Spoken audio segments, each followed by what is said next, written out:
کہتے ہیں نا اولڈ از گولڈ، بلکہ یہ دو نعمتیں ایسی ہیں جیسے جیسے پرانی ہوتی جاتی ہیں، دنیا کی چیز پرانی ہوتی ہے، قیمت گھٹ جاتی ہے، کم ہو جاتی ہے، کہ جیسے جیسے ان پر وقت گزرتا جا رہا ہے ان کے حسن میں بھی نکھار آ رہا ہے، قیمت بھی بڑھ رہی ہے۔ ایک قرآن اور ایک دوسرا رسول اللہ صلی اللہ علیہ وسلم کی ذات۔ میں نے گزشتہ جمعے بھی عرض کیا تھا، تین مرکز ہیں ہدایت کی، ایک بیت اللہ ہے، دوسرا کتاب اللہ ہے، تیسرے رسول اللہ صلی اللہ علیہ وسلم۔ آپ علیہ السلام کی پوری زندگی مبارک، پوری کی پوری زندگی ایسے محفوظ ہیں کہ پڑھنے والے کو بھی یوں لگتا ہے کہ رسول اللہ میرے سامنے، میں اپنی نگاہوں سے رسول اللہ کو دیکھ رہا ہوں۔ ایسی محبت کرنے والوں نے کتنی محبت کر کے دکھائی، بتا گئے کہ پیغمبر صلی اللہ علیہ وسلم کی ریش مبارک، داڑھی مبارک اور آپ کے سر مبارک میں 20 سے زیادہ بال سفید نہیں تھے، اس سے بڑھ کر باریک بینی سے اور کیا دیکھا جائے گا؟ اتنے حد تک بتائیے۔ بتانے والوں نے بتایا پیغمبر صلی اللہ علیہ وسلم کو اگر میدان جہاد میں دیکھیں گے آپ مجاہد اعظم کے روپ میں نظر آئیں گے۔ 27 جنگوں میں امام نبوی کے بیان کے مطابق حصہ لینے والے رسول اللہ صلی اللہ علیہ وسلم، آپ کو اگر دعوت و تبلیغ کے میدان میں دیکھیں گے آپ مبلغ اعظم بھی نظر آتے ہیں۔ صبح کے چبوترے پر بیٹھ کر پڑھانے والوں کو آپ دیکھیں گے آپ مدرس اعظم بھی نظر آتے ہیں۔ آپ نے کہتے ہیں نا، جس طرف رخ کیا تو نے گلستان کر دیا، رخ پھیرا جدھر سے بیاباں کر دیا۔ جدھر کو رخ کرتے تھے گلستان ہو جاتا تھا، جدھر کو اور جدھر کو رخ پھیرتے تھے جان کی بن جاتی تھی، ہم نے ہوا کیا رخ پھیرا جدھر سے بیاباں کر دیا۔ لیکن عجیب بات ہے، ہمیں نبی کریم صلی اللہ علیہ وسلم کی جہادی زندگی کی اطلاع مل جاتی ہے، ہمیں آپ کی دعوت و تبلیغ کی زندگی کی اطلاع مل جاتی ہے، ہمیں آپ علیہ السلام کی درس و تدریس کے حوالے سے معلومات میسر آ جاتی ہے۔ کاش ہم کبھی رسول اللہ صلی اللہ علیہ وسلم کی پوری سیرت پڑھتے اور اس نیت سے پڑھتے کہ رسول اللہ صلی اللہ علیہ وسلم کی سیرت اپنا بھی لیں، اللہ ہماری دنیا اور آخرت دونوں بنا دے۔ آج ہر شخص کل ایک نوجوان کا جنازہ پڑھا، نوجوان بالکل نوجوان، کیا ہوا ان کو؟ کبھی ڈپریشن کی وجہ سے اٹیک ہوا اور یہ دنیا سے رخصت ہو گئی۔ یہ ڈپریشن کیوں ہوتا ہے؟ پتہ ہے ڈپریشن کیوں ہوتا ہے؟ جو اللہ کی ذات سے مایوس ہو چکے ہوتے ہیں۔ سچ میں اللہ جب کہہ رہے ہیں علیہ السلام بھی کافی نہ، اے بندے ایک بات تو بتا، میں میرے لیے کافی نہیں ہوں۔ اللہ جب کہہ رہے ہیں یا عبادی الذین اسرفوا علی انفسہم لا تقنطوا من رحمۃ اللہ، اے میرے بندو، ایمان والوں کو اللہ نے یا ایھا الذین آمنوا کہا ہے، کافروں کو یا ایھا الکافرون کہا ہے، مکس لوگوں کو یا ایھا الناس کہا ہے، یہودیوں کو قل یا ایھا الذین ہادوا کہا ہے، عیسائیوں کو نصارہ کہہ کر خطاب کیا ہے، گنہگاروں کو اپنا کہہ کر خطاب کیا ہے۔ قل یا عبادی الذین اسرفوا، اے میرے محبوب میرے بندوں سے کہہ دو، کون سے بندے اللہ؟ اسرفوا علی انفسہم، جو اپنی جانوں پر گناہ کر کے ظلم کر چکے ہیں، لا تقنطوا من رحمۃ اللہ، میرے رحمت سے نا امید نہ ہونا، ان اللہ یغفر الذنوب جميعا، بشک اللہ سارے گناہوں کو معاف فرما دیتے ہیں، انہ هو الغفور الرحیم، اللہ کہتے ہیں میرا تعارف ہی یہی ہے کہ میں غفور بھی ہوں رحیم بھی ہوں۔ لا تیأسوا من روح اللہ الا القوم الکافرون، رحمت الہیہ سے سوائے کافر کو کوئی اور مایوس نہیں ہوتا۔ مسلمانوں کو کیوں ڈپریشن آ چکی ہے؟ آج ہماری 10 سال کا بچہ، 12 سال کا بچہ جس کی کھیلنے کی عمر ہے، آپ اس سے پوچھیں گے یار مجھے بڑی ٹینشن ہے، آپ مجھے تنگ نہیں کرو، یہ چھوٹے سے بچے کی زبان پر ٹینشن کا لفظ، اس کو ڈپریشن کہاں سے آ گئی؟ کیونکہ ہم خدا کی ذات سے مایوس ہو چکے ہیں۔ ہمارے گھروں میں مایوسی نے ڈیرے ڈالی ہے، ہمارے کاروبار پر مایوسی نے ڈیرے ڈالی ہے، ہماری کھیتی باڑی پر مایوسی نے ڈیرے ڈال دی ہے، ہمیں اپنے اللہ سے امید ہی نہیں۔ جبکہ لکھا ہے بخاری شریف کی روایت ہے، ایک عجیب راز کی بات ہے، آپ قرآن مجید پڑھیں، کہتے ہیں حتی یستیأس الرسل وظنوا انہم قد کذبوا جاءہم نصرنا، آپ غزوہ خندق کو اٹھا کر پڑھیں، حتی اذا بلغت القلوب الحناجر وتظنون باللہ الظنونا هنالک ابتلی المؤمنون وزلزلوا زلزالا شدیدا۔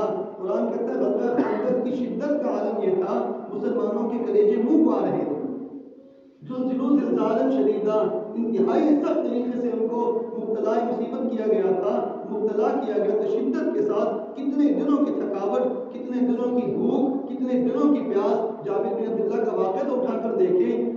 خندق کے اندر رسول اللہ کے چہرے پر بھوک کے آثار محسوس ہوئے. گھر آئے, اہلیہ سے پوچھا کچھ ہے؟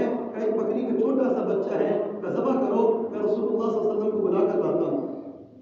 انہوں نے جاتے ہوئے پیغام بھی دیا, بھائی صرف چھوٹا سا بچہ, سب کو نہ بلا کر آنا. کہا مجھے پتہ ہے. پیغمبر اسلام کی خدمت میں حاضر ہو گئے, کان میں آ کر کہا یا رسول اللہ آپ کی دعوت ہے, گھر تشریف لے چلیے. آپ نے اعلان فرما دے, چلو بھائی جابر نے دعوت کی ہے, چلو جابر کی گھر دعوت کھانے کے لیے چلو. ایک چھوٹا بکری کا بچہ اور پورا لشکر جا رہا ہے. پریشان ہوئے, جب رسول نے خود فرمایا تو وہ جانے وقت کم ہے, آپ گھر تشریف لائے. فرمایا ہانی کو نہیں چھیڑنا, تندور سے روٹی نہیں نکالنی, میں خود آؤں گا. اپنے ہاتھ سے تقسیم کرتے جاتے تھے, روٹی کو سالن رکھ کر دیتے جاتے تھے. پورے لشکر میں سیر ہو کر کھا لیا, نہ روٹیوں میں کمی آئی نہ سالن میں کمی. یہ حالات آئے مسلمانوں. قرآن نے جب کہا کہ جب اس طرح کے حالات آ گئے اور مسلمانوں نے خدا کا دامن نہیں چھوڑا, چمن کا رنگ تم نے سراسر اے خزاں بدلا, نہ ہم نے شاخ گل چھوڑی نہ ہم نے آشیاں بدلا. ہم پر ذرا سے حالات آ جاتے ہیں, ہم اپنے مولا قدر چھوڑ بیٹھتے ہیں, ہم آشیاں بدل لیتے ہیں, یہاں سے وہاں یہاں سے وہاں. ارے ہم سے اچھی تو بالکل تھی کہ گلشن اجڑ جائے اور ناؤ آؤ ہوا تو کرتی ہے, اپنے گلشن کو چھوڑ کر نہیں جاتی. حالانکہ حیوان ہے, ناسمجھ ہے, اس کے باوجود بھی اپنے گلشن کو نہیں چھوڑا کرتی. جس اللہ نے اتنا کھلایا اتنا پلایا, اگر ان کو اتنا بھی حق نہیں دیں گے تو ہمیں تھوڑا سا آزما بھی لیں. کس بات پر مایوسی, کس بات پر مایوسی؟ میں نے پہلے بھی عرض کیا تھا, جب یہ مایوسی انسان کے ذہن کو جکڑ لیتی ہیں, انسان کے دل کو جکڑ لیتی ہیں, پھر انسان کو موت کے سوا کوئی اور چارہ کار نظر نہیں آتا. کہتے ہیں اب تو کہتے ہیں کہ مر جائیں گے, مر کے بھی چین نہ پایا تو کدھر جائیں گے. رسول اللہ صلی اللہ علیہ وسلم کی سنتوں میں سے ایک سنت یہ بھی ہے کہ جب کسی کے اندر مایوسی آیا کرتی تھی, آپ علیہ السلام اس سے مزاح بھی فرمایا کرتے تھے. آپ مجاہد بھی ہیں, آپ مدرس بھی ہیں, آپ مبلغ بھی ہیں, آپ عابد بھی ہیں, آپ محبوب بھی ہیں, آپ محب بھی ہیں, آپ کی بے شمار شانیں ہیں. لیکن ان تمام شانوں کے باوجود آپ کو جب بچوں کے ساتھ دیکھیں گے, آپ علیہ السلام بچوں سے بھی مزاح کرتے ہوئے نظر آئیں گے. اگر آپ ذخیرہ حدیث کو اٹھا کر دیکھیں, ایک نام آتا ہے محمود بن ربی. پورے ذخیرہ حدیث میں ان سے صرف ایک حدیث مروی ہے, ایک حدیث. وہ پتہ کون سی حدیث؟ کہتے جب میں 5 سال کا تھا نا, 5 سال, مجھے کوئی اور بات یاد نہیں رسول اللہ صلی اللہ علیہ وسلم کی. 5 سال کا تھا, اتنا یاد ہے میں آپ کے پاس گیا تھا, آپ منہ میں پانی لیے ہوئے کھڑے تھے, وہ کلی تھی, آپ نے جیسے قریب گیا مجھے پیار بھی فرمایا اور یوں کر کے میرے منہ پر کلی بھی کر دی. تو رسول اللہ کی مجھے وہی ادا یاد ہے.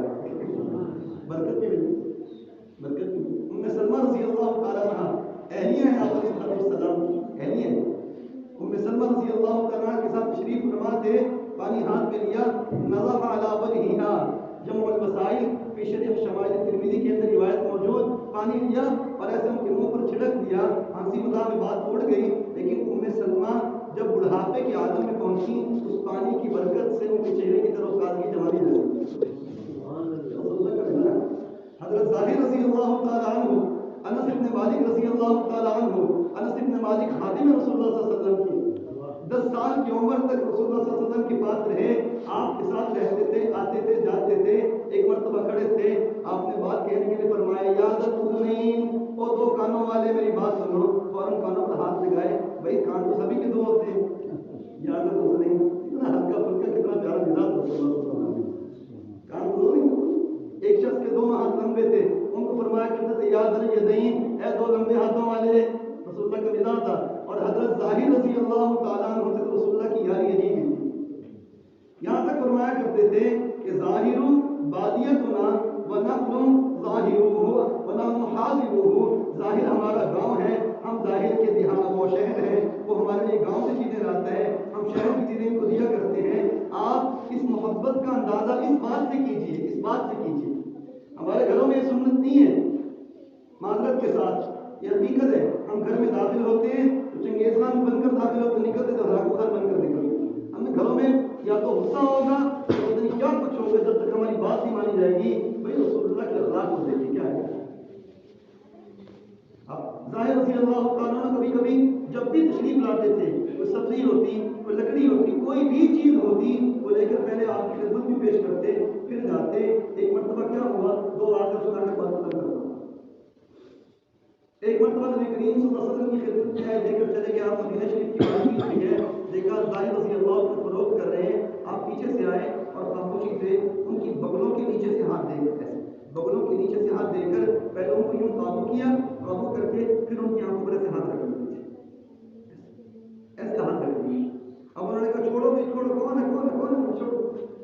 آپ علیہ السلام کی ایک خوشبو بھی ہوا کرتی، سے پہچان لیا جاتا ہے، چھوڑو۔ جب پہچان لیا، اب انہوں نے اپنے آپ کو پیچھے رسول اللہ کی سینہ مبارک کے ساتھ لگایا اور مسلنے لگے۔ آپ نے فرمایا میں یشتری ھذا الغلام، اس غلام کو کون خریدے گا؟ کہنے لگے یا رسول اللہ قاصد، میں بڑا کھوٹا سا آدمی ہوں، مجھے کون خریدے گا؟ فرمایا ما انت بعند اللہ قاصد، تو دوسروں کے یہاں کھوٹا ہوگا، اللہ سب کے یہاں بڑا نہیں۔ انہی کا دوسرا واقعہ عجیب ہے، یعنی محبت کا اندازہ آپ اس بات سے کیجئے کہ یہ مزاح کس حد تک بڑھ جایا کرتا تھا کہ کبھی کبھی وہ شہر آتے، مدینہ منورہ حاضر ہوتے، وہ چیز خریدتے، چیز خرید کر خدمت اقدس میں پیش کر دیتے، آپ قبول کروا لیتے، اتنی دیر میں جس سے چیز خریدی ہوتی تھی وہ بھی پیچھے آ جاتا، کہتا ظاہر میرے پیسے، اس کو پکڑ کر رسول اللہ کی خدمت میں پیش کر دیتے، یا رسول اللہ پیسے مانگنا چاہیے۔ آپ نے فرمایا الا اودی لنا ہدیۃً، ظاہر وہ تو آپ نے ہمیں ہدیہ نہیں دی تھی، کہ یا رسول اللہ ہدیہ تو دی تھی لیکن پیسے نہیں ہیں میرے پاس، پیسے آپ کو دینے پڑیں گے، پیسے آپ کو دینے پڑیں گے۔ اللہ اکبر، رسول اللہ کے چہرے پر تبسم آ جاتا، مسکراہٹ آ جاتی، اور آپ ان کی قیمت ادا کرنے کا حکم فرما دیتے، پھر دونوں محبت کی باتیں کرتے رہتے۔ یہ ہمارے پیغمبر کے اخلاق ہے۔ آج ہم ڈپریشن کا شکار، رسول اللہ کی سنت کو زندہ کرنے کی ضرورت ہے۔ بس صرف 2 چیزیں خیال رکھیں، مذاق ضرور کریں، ایک اس میں جھوٹ نہ ہو، ایک اس میں جھوٹ نہ ہو، اور نمبر 2 اس میں کسی کی دل آزاری نہ ہو۔ دل آزاری کو قرآن مجید نے سخت کہا ہے، سورۃ الحجرات دوسرے رکوع پہلی آیت، یا ایھا الذین آمنوا لا یسخر قوم من قوم عسیٰ، کوئی ایمان والا کسی ایمان والے کا مذاق نہ اڑائے، عسیٰ ان یکونوا خیرا منھم، ہو سکتا ہے کہ اس سے بہتر ہو۔ اللہ ہمیں عمل کرنے کی توفیق عطا فرمائے۔